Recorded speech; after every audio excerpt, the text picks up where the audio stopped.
Welcome to Planet Geo, the podcast where we talk about our amazing planet, how it works, and why it matters to you.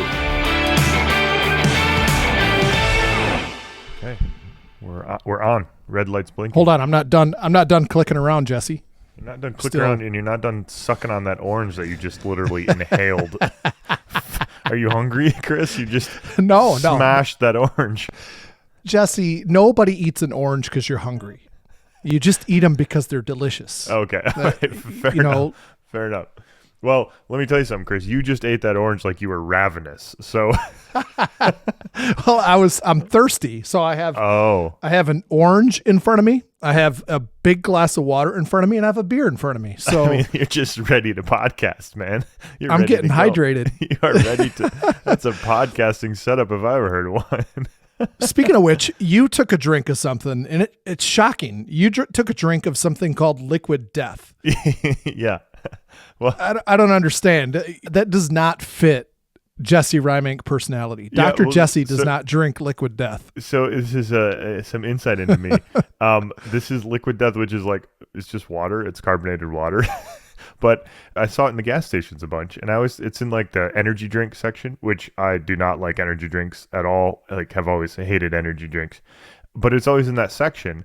And then I was listening to the podcast How I Built This, where he interviews people who start companies, and the founder of Liquid Death was on and explained it as he wanted to make water that looked like an energy drink and looked like Red Bull, because he was like on tour and saw the Red Bull, like Red Bull sponsored skateboarders, and they were drinking out of a Red Bull can, but they just put water in the Red Bull can because they were like sponsored by Red Bull, but they didn't want Red Bull, they wanted water.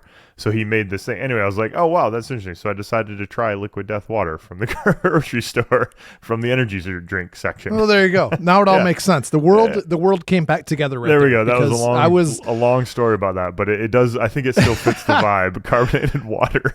It does look like an energy drink. Yeah, that fits the vibe for sure. Are you like a bubbly or LaCroix kind of guy? You know? I mean, LaCroix is a little fancy, but yeah, the discount brand of bubbly water for sure. They leave me wanting. You know, like if you take a LaCroix, you're used to a beer. But they're fruity, right? They have lemon, lime, and grapefruit, right? And that flavor hits you, and then you drink it, and it's gone before it should be gone. And so it just leaves me like, you want more. I want more flavor. Yeah. I get it. It's always so disappointing. Every sip is a disappointment for me.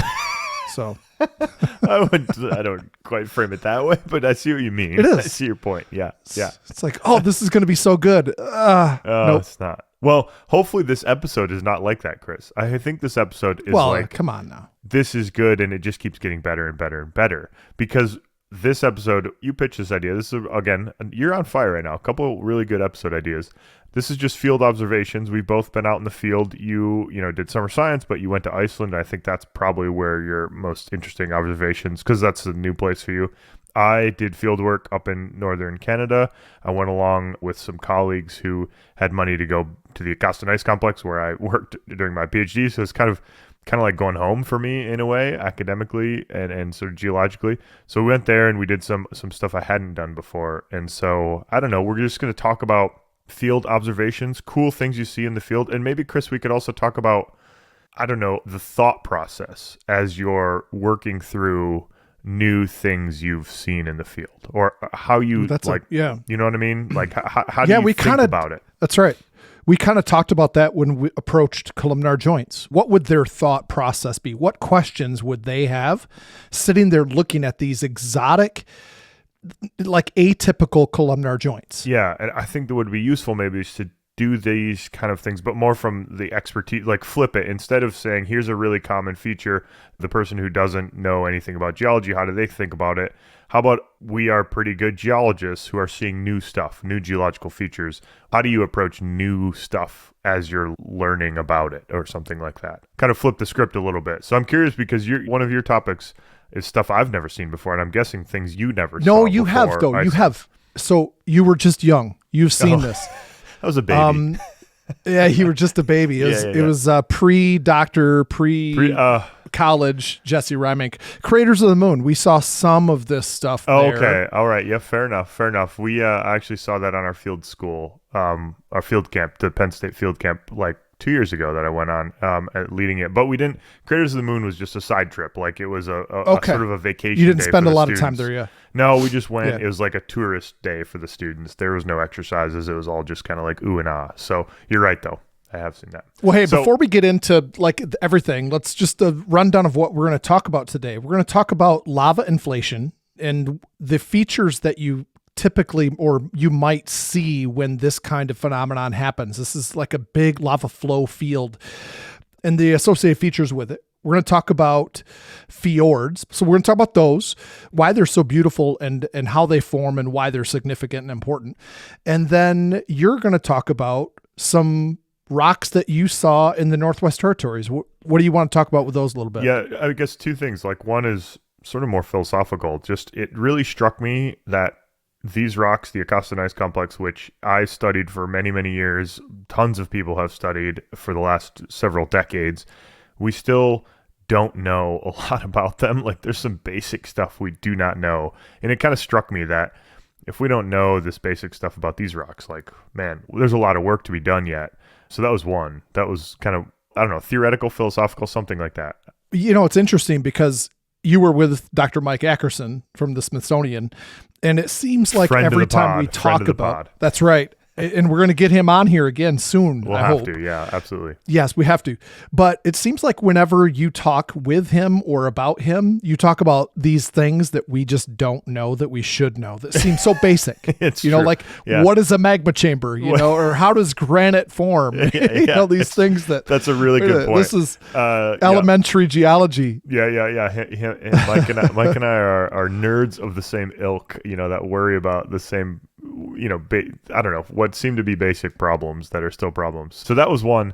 And then the second one is we were sampling some eskers and we were up in the Northwest Territories, and it kind of struck me how amazingly cool and valuable these esker trains really are. So that kind of links to the fjords. So Chris, before we get into it, really quickly, let's just advertise our Camp Geo app. If you are looking for ways to support us, you can click on the first link in your show notes. It takes you to our Camp Geo mobile app. There we have loads of free content.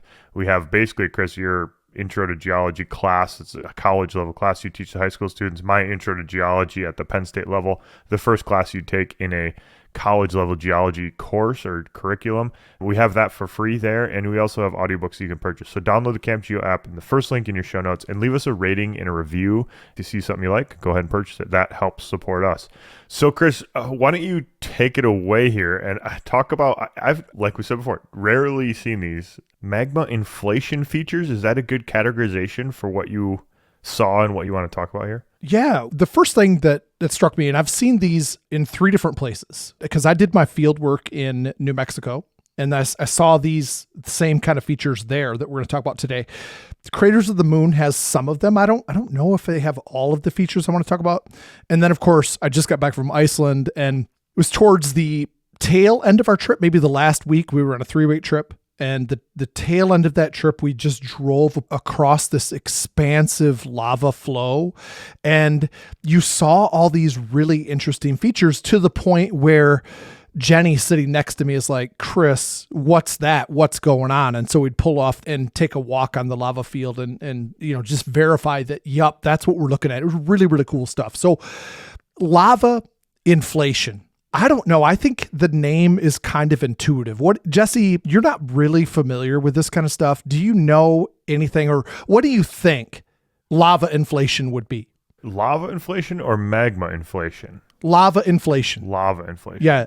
Okay, yeah, this is interesting because, you know, I know as much about volcanoes as like your average undergraduate, advanced undergraduate.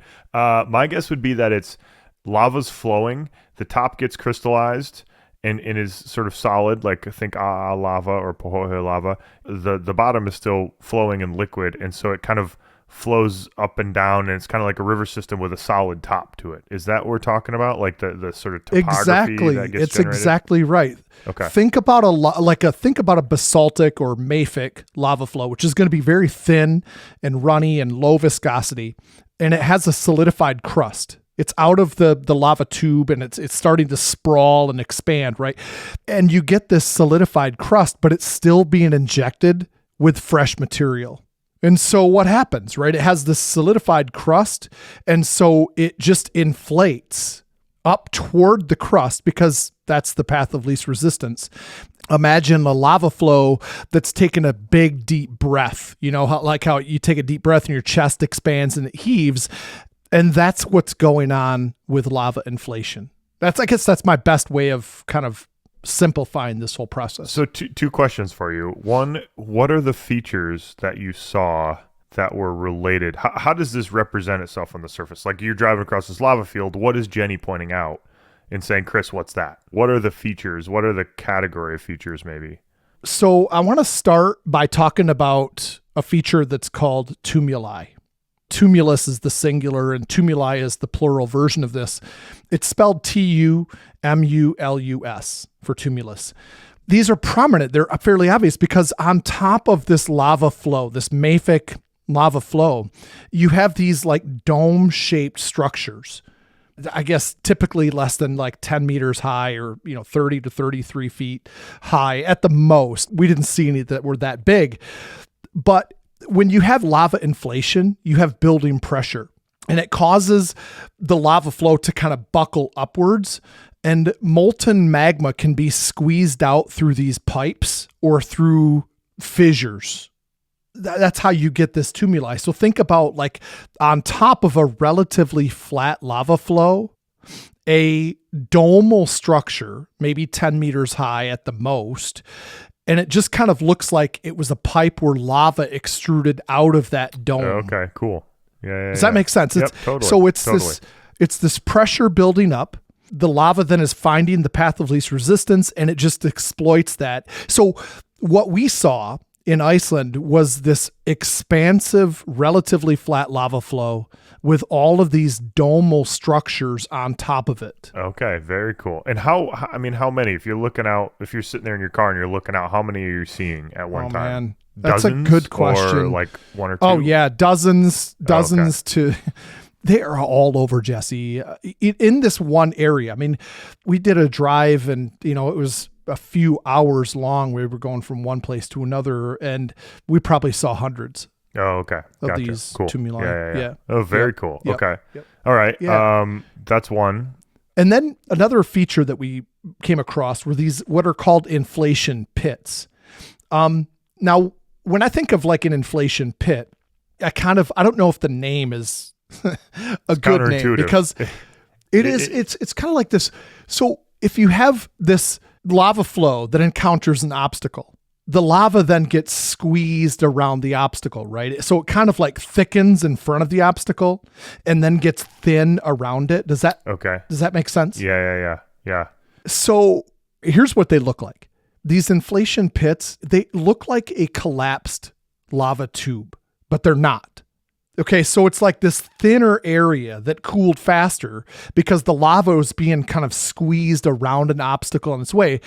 So you had this thinner area that just cooled faster than everything else around it. If that makes sense. Okay. Yeah. It's like a river flowing around a rock. Sometimes, it'll kind of dip down first and as the water's flowing around there, something along those lines, kind of roughly. Imagine a dried up river valley, except it's all lava, mafic basaltic lava flow. And that's what an inflation pit looks like. Okay. Yeah. And I think like a lot of people, in fact, I heard this once when we were out in Iceland, somebody was saying, because there are lava tubes all over the place in Iceland too.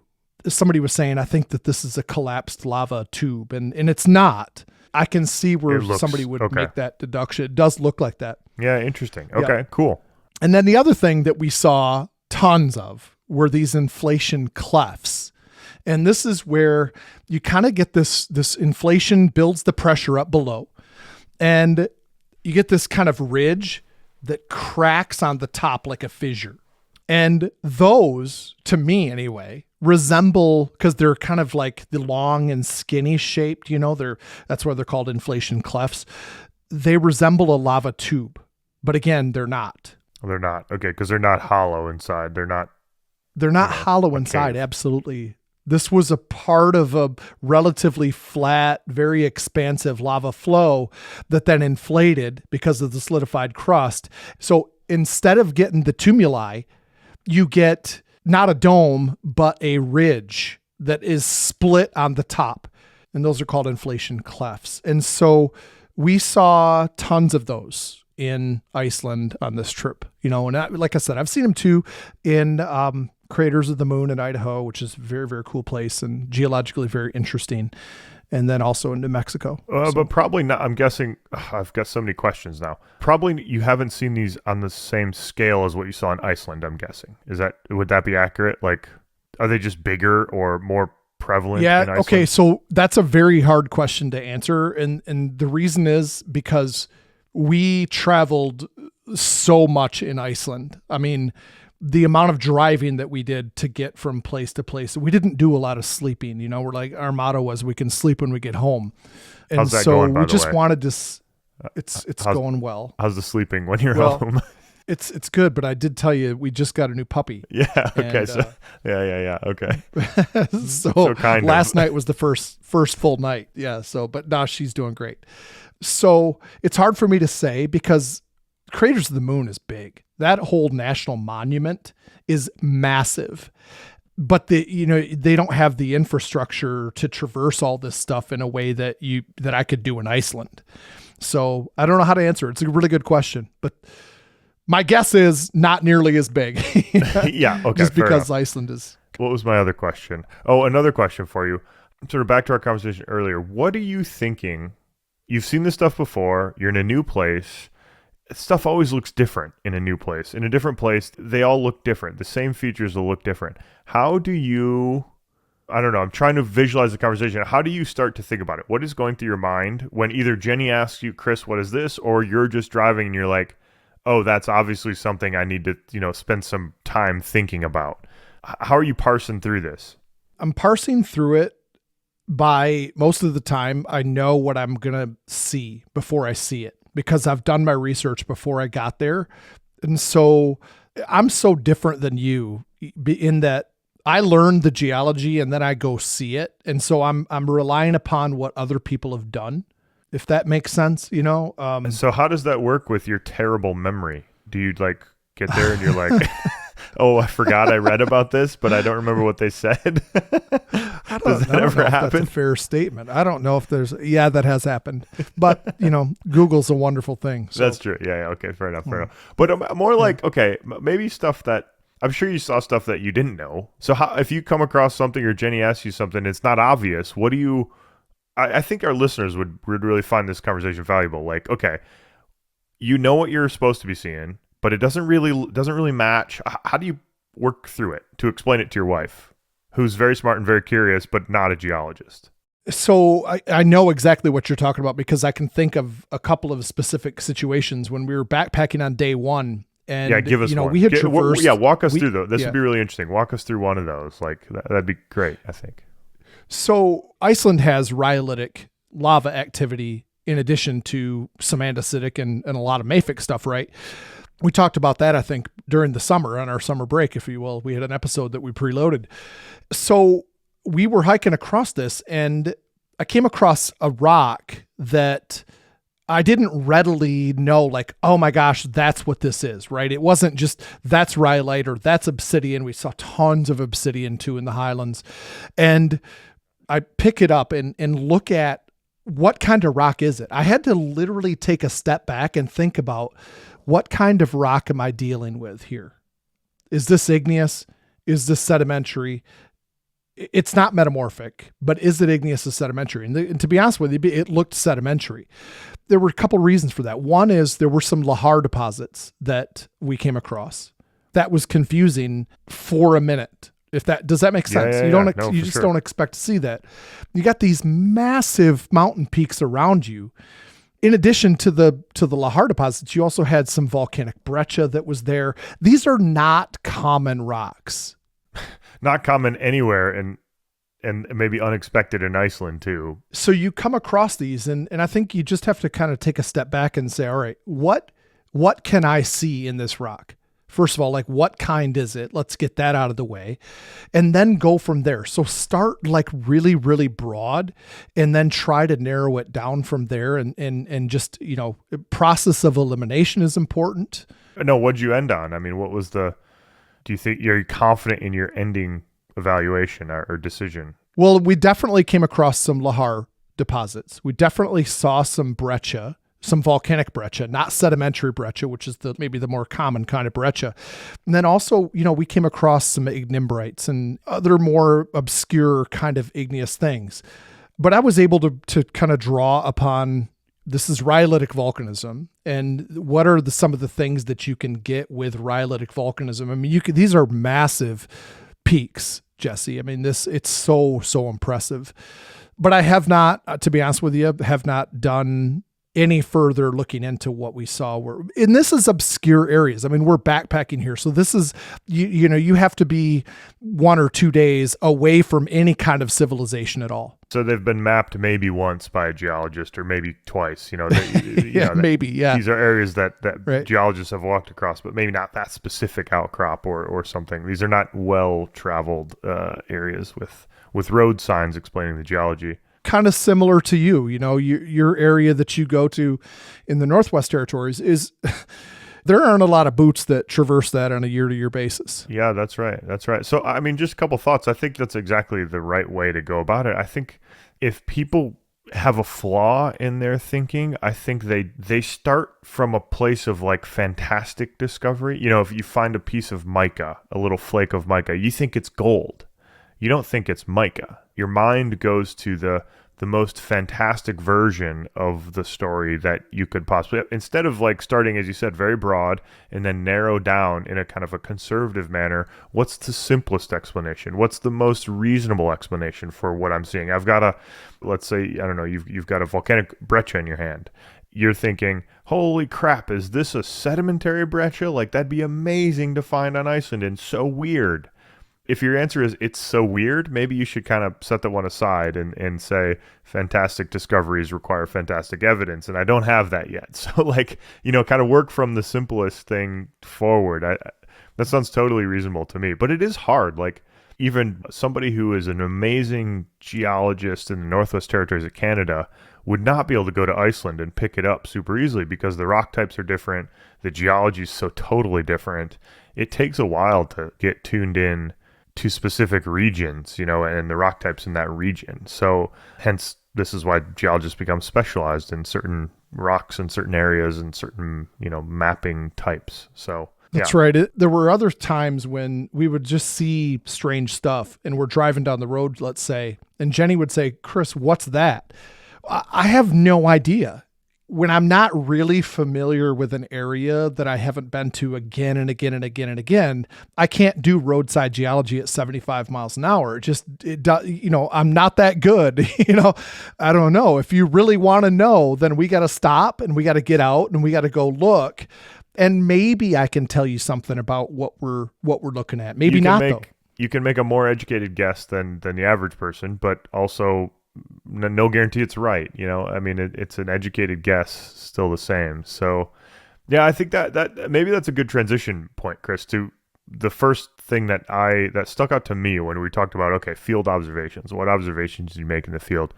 The one thing that stuck out to me is I'll sort of set the stage a little bit. There's Mike Ackerson, 2 postdocs, myself, and we're flying up to the Acasta Ice complex. So this is get yourself to Yellowknife, which is a little town or a little city, depending on what you call it, of 20,000 people. It's kind of the end of the road in the Northwest Territories. You can't go much further north on any road of any type. And so from there, you're in floatplane country. So we take off from the float base and we're in a small float plane and we land up 2 hours north on the Acasta River system on a beach and we set up camp and the plane takes off. And now we're in the Acasta Ice complex, this really sort of storied thing. We have an audiobook on Earth's oldest rocks that is in our Camp Geo app that we have a couple chapters on the Acasta Ice complex. So check that out if you're interested in more of the science behind it. But the Acasta Ice complex has been studied since the late 80s and has been known to be really old. It has 4 billion-year-old rocks up there. I did my PhD up there, so I've spent 4 months of my life, or more than that, maybe even, camping in this location. So I've been there a bunch. Many other people for decades have been up there. It's a place where geotourists go as well. Random geologists will come visit for a day because they want some samples. So it's one of these, it's remote, but it's can I interrupt you, Jesse? Because I want to paint a picture for what this looks like. I mean, you're talking about an area that's so remote. It's north of the Arctic Circle. I think the tree line is what, 400 feet, Jesse? Is that about right? Oh, I don't know where tree line would be, but we're near.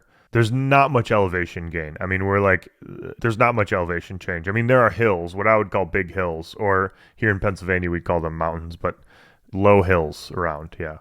A lot of like inland lakes and things like this, lots of water. Yeah. The trees are not very big. No, they're scruffy if you have them. You have to cook.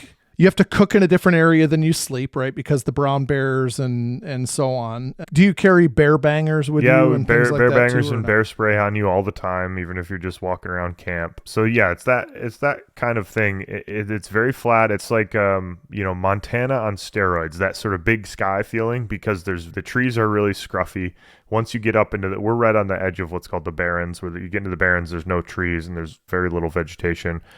So you get up there and it's like it's big sky, like wide open sky country, and long daylight, because we're at Acosta, we're right near the Arctic Circle, but we're not in the Arctic Circle. This is super remote, but being that remote, it's quite highly trafficked because it's a very old area and people have studied it for a long time. So we're 4 PhD level geologists on the outcrops, like talking about them. None of the other 3 had been there, and I was the only one who'd been there. So I was kind of like touring a little bit, saying, hey, here's what this looks like. Here's a different outcrop. Here's what's been studied on this one. Let's go to these outcrops over there and look at those ones. Here's how they're different.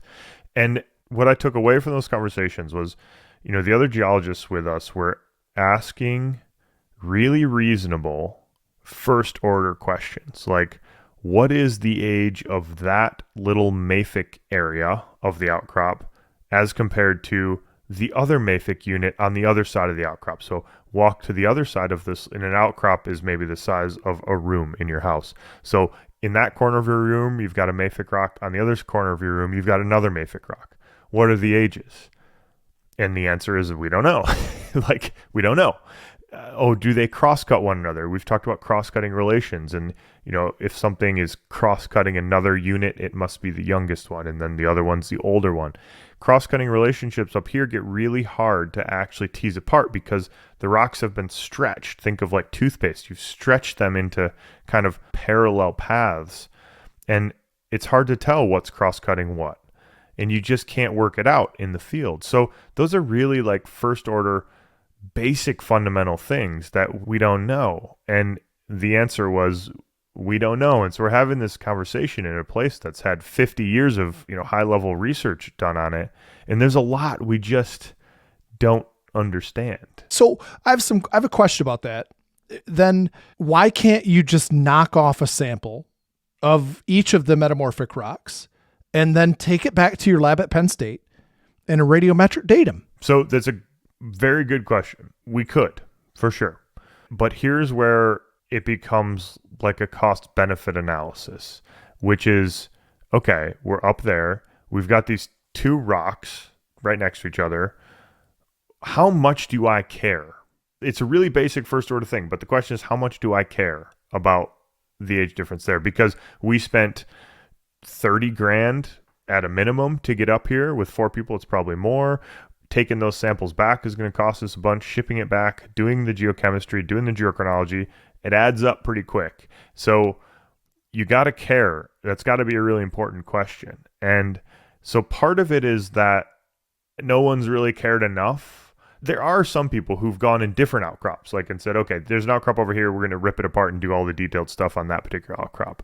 But there's a handful of them. I did that on a particular set of outcrops in one area, but landing at the camp, this is where everybody camps, and there's an outcrop right there, and nobody's done it on that outcrop. You're kind of like, what the heck? So this was more of just a philosophical thing where you're like, I can't believe we don't know this, but we could. We could potentially, with a lot of work on one little room-sized outcrop. Did this lead to a discussion, sitting around at night after dinner and talking about geology and the stuff definitely. We don't know that we maybe should know or could know? And yeah, it led to a couple things. Certainly those kind of conversations, like, okay, why don't we know this? How important is this question? How would we answer it? Kind of laying out a roadmap for how would we answer it, and should we pursue that path? It also led to, so Mike Ackerson, one of his primary goals was to collect samples for the Smithsonian research collection because they don't have a suite of Acosta gneiss samples, and it's a really famous location, so they thought we should have some for the Smithsonian Research Collection so that other researchers could use it however they want for the next century. So part of the goal was to do that for him.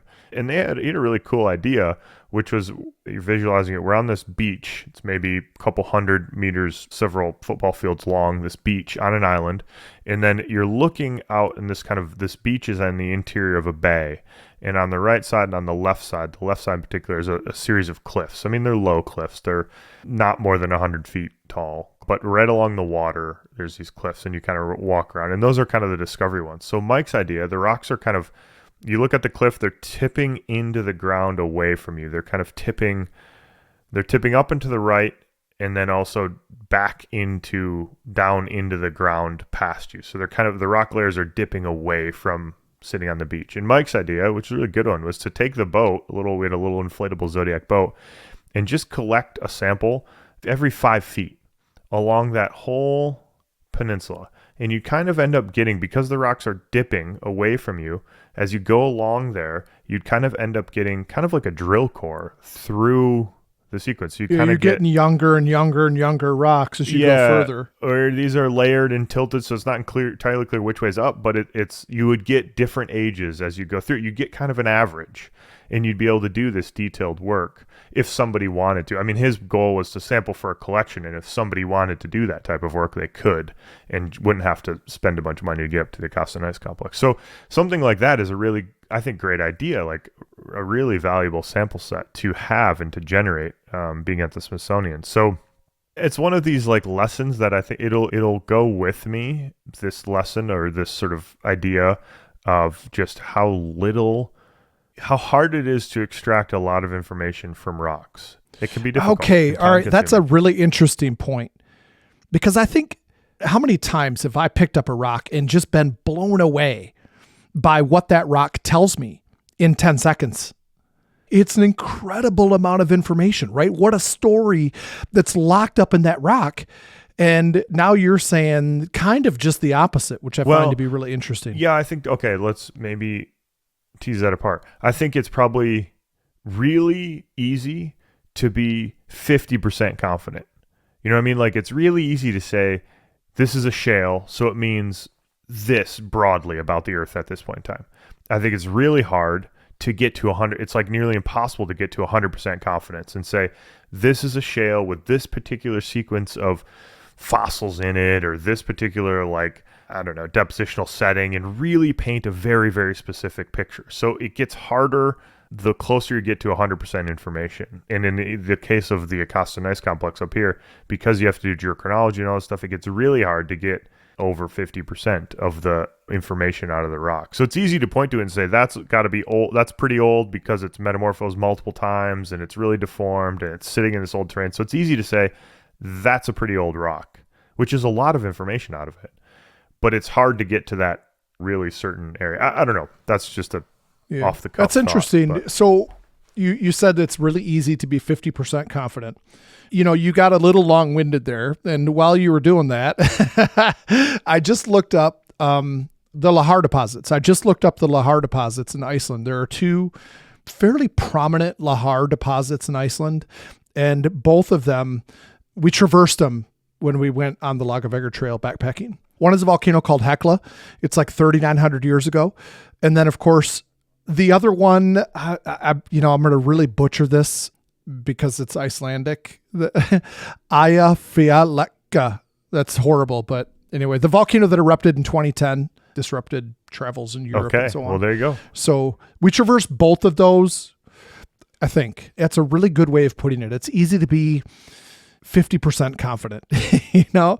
But before you looked that up, you would have probably put, 90% confident in your assessments in the field before looking it up and and then now you're probably like 98% confident after looking it up, or, specific I felt rock. good about it because I went through this, I went through the process of, all right, what am I looking at here? Because this is really weird.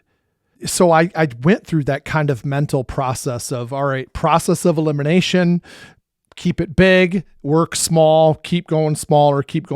This is what I think we're dealing with right here. Yeah. That's great. Okay, fjords. We're getting long in the tooth here a little bit, but I want to hear. Let's do a quick 5 minutes on fjords, 5 minutes on eskers. Quick. Yeah. So a fjord is basically it's a flooded U-shaped valley. So where you have a continent that meets the ocean during the ice ages, sea level was lower. The continent was bigger during that time, just by default, because sea level was lower.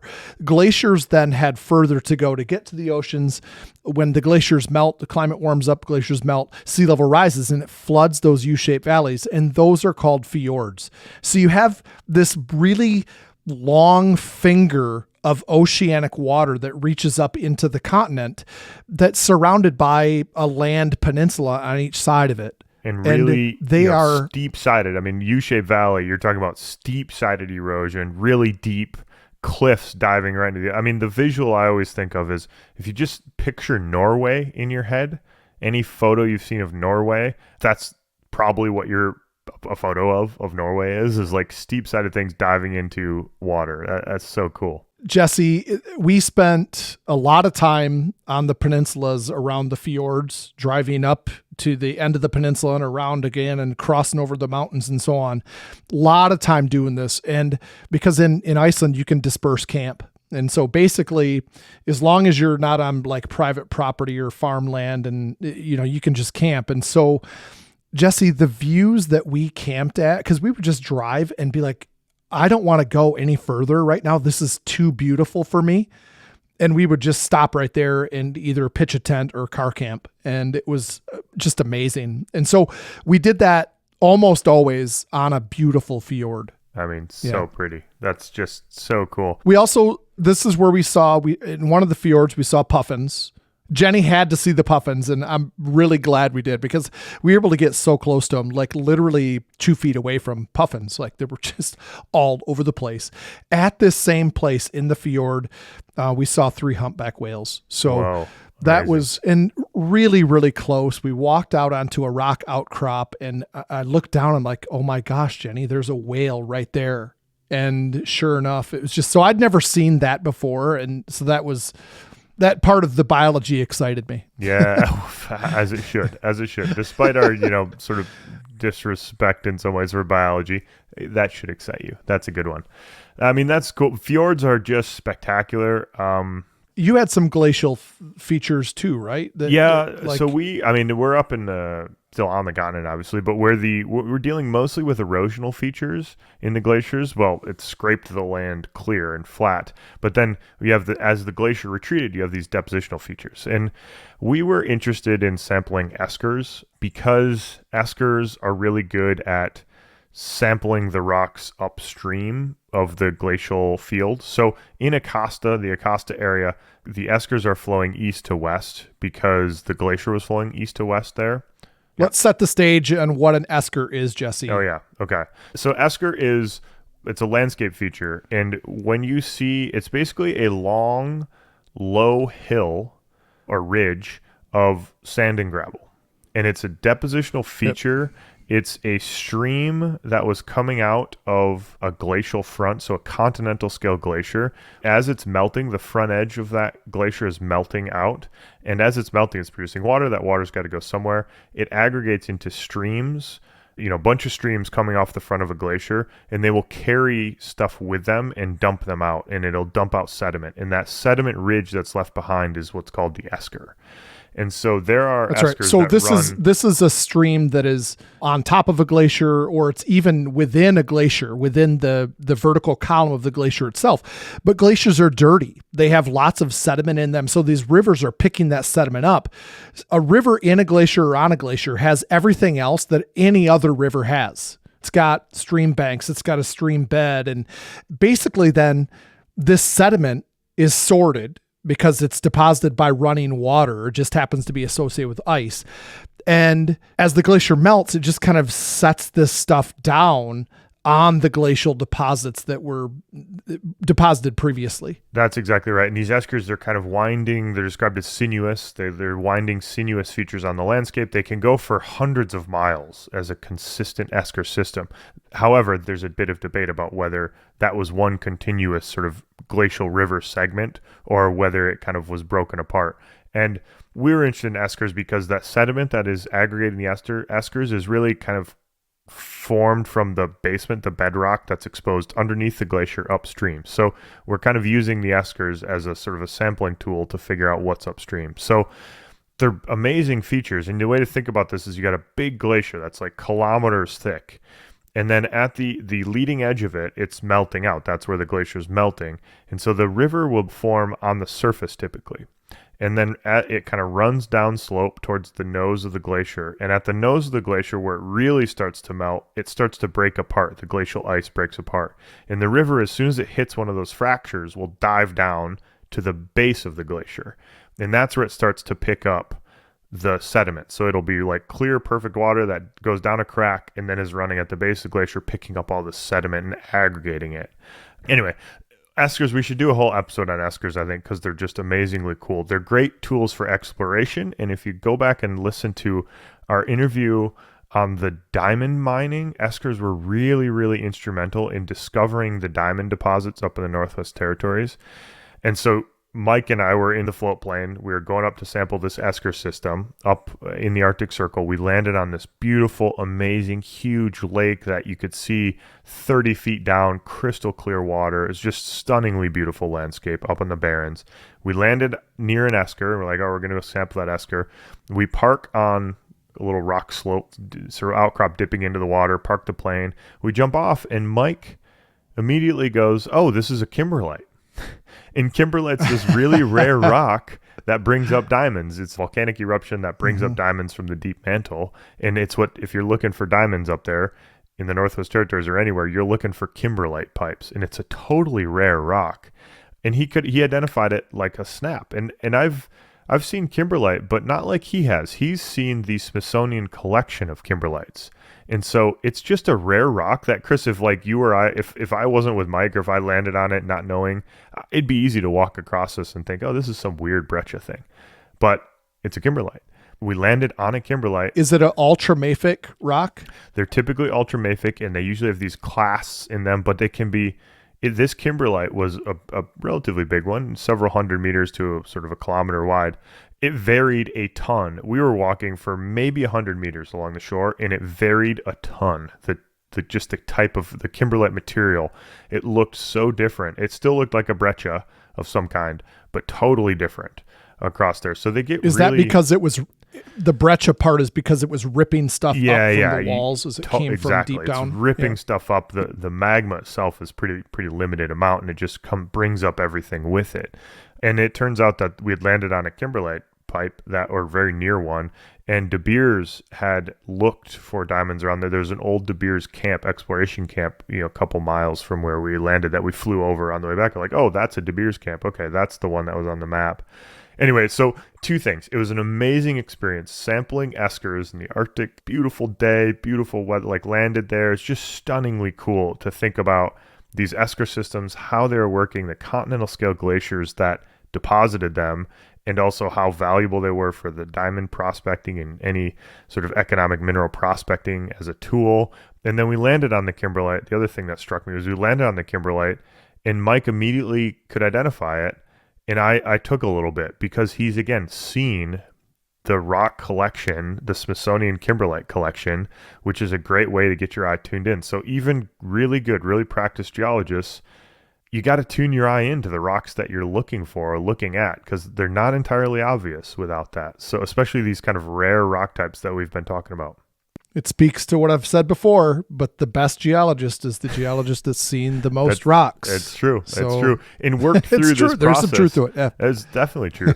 Exercise that muscle of seeing something you don't know and working through, maybe not to the correct answer, but towards the correct answer. You know what I mean? Like you could have identified the rocks you saw as something close to it. Even if you got to, this is not basalt, this is probably felsic rock.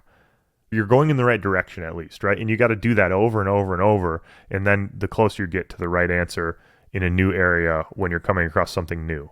And I had to think this through also, because when we came across this obsidian, Jesse, world class obsidian and beautiful. Big. Yeah. Beautiful stuff. Working that through, you're like, wait a minute, obsidian forms from felsic rocks, and not mafic rocks, but the obsidian was black. And then just think about where you are, right? And this, again, was early on in our backpacking trek. And it made sense because you had these really, really felsic, rhyolitic lava flows all over the place. And that's where the obsidian came from. So you don't typically think, oh, I'm going to see obsidian in Iceland. Yeah, no, because that's right. Most of the rock is black rock, And so it just kind of catches you off guard. It wasn't something that I expected to see. It did. Yeah. Yep. Yeah. To the listener, you need to practice that to become, pretty good at rock even something simple like rock identification. You just got to do it over and over and over, and then check yourself and figure out how close you got to the right answer. And it's okay if you don't get to the right answer. It's best if you get close to the right answer and then you go wrong. But you don't want to miss the first thing. You don't want to start from, oh, what is this, and go down the sedimentary route when it's really a metamorphic rock or something big like that. So we've had episodes about how to identify rocks before, but in the field, these field observations, like you definitely have to step back, work slowly towards the direction you think, and always be testing yourself, improving yourself. And if you get 80% right, great. If you get 80% there, that's great, because it's hard to get to that 100%. It's really hard to be totally confident. It is. It really is. Well, and I did think about something that you said that you got from your advisor back when you were at the University of Alberta, which is you really can't identify a rock with 100% certainty until you take it back in the lab. That thought came across my mind quite a bit, actually, when I was in Iceland. And I came to the conclusion, actually, that is such an accurate statement. I mean, it's disheartening, but I think, with enough experience, like Chris, you and I both have a ton of experience. We've been tricked a bunch too. With that experience of being tricked many times, you kind of get more cautious, and you're like, I think I'm seeing quartz in this rock when actually there's no quartz there. And, that can be a really big deal if you get that one wrong as far as identifying the rock. So you just have to go be tricked a bit. With areas that are well established and well researched, and you pick up a rock, you go to Devil's Tower, you're looking at a phonolite porphyry because that work has already been done. It's but just in these areas where you're traversing, like when you're a couple days in the backcountry of Iceland, or you're in a remote area where nobody's mapped it in super, super gruesome detail. So, all right. This conversation, we could go on and on and on about field observations and field work, because it's just so fun. I mean, it is one of the more fun parts of being a geologist, I think, is working through these. It's the best part, problem solving. Yeah, seeing the stuff out there is just amazing. So, what do you think, Chris? Is that a wrap? I think that's a wrap. Yeah. Okay. Well, like we said at the outset, there's a couple ways to support us. We appreciate all the support, but there's two main ways. You can, first of all, download our Camp Geo app. That's the first link in your show notes. You can click on that, download it from the App Store on your mobile device. You can listen to all of the free content we have there. We have podcast episodes organized in an order that makes a bit more sense. That's not just kind of random thoughts from Chris and Jesse. We've organized them into categories there. You can also listen to Camp Geo content, which is basically the introduction to geoscience class with all sorts of images and GIFs and stuff that really help you visualize and help you learn, we think. You can also purchase some of our paid audiobooks there as well. You can also head over to our website, planetgeocast.com. There you can support us. There's a support us link there. You can also send us an email, planetgeocast@gmail.com. We love getting listener questions, so hit us up at those. Last thing, you can follow us on our social medias @planetgeocast. Cheers.